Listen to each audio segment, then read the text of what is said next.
Okay, the next cardiovascular machine we're going to be using is the rowing machine. This really is a whole body exercise. The first thing to do is to sit down slightly towards the front of the seat, sticking your feet into the foot plates, which have been adjusted already for your shoe size, so the strap comes right across the midfoot. Then from here we want to tighten them up as tight as possible so your feet feel nice and secure.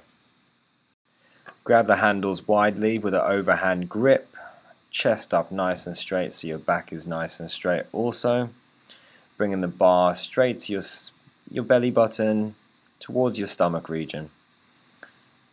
Okay, we want to push using our legs, pull with our arms, and then reverse the motion.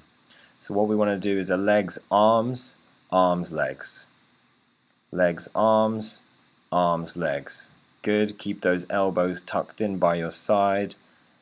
Chest up nice and tall. Pushing off with your legs and pulling with your arms. And then returning your arms and returning your legs.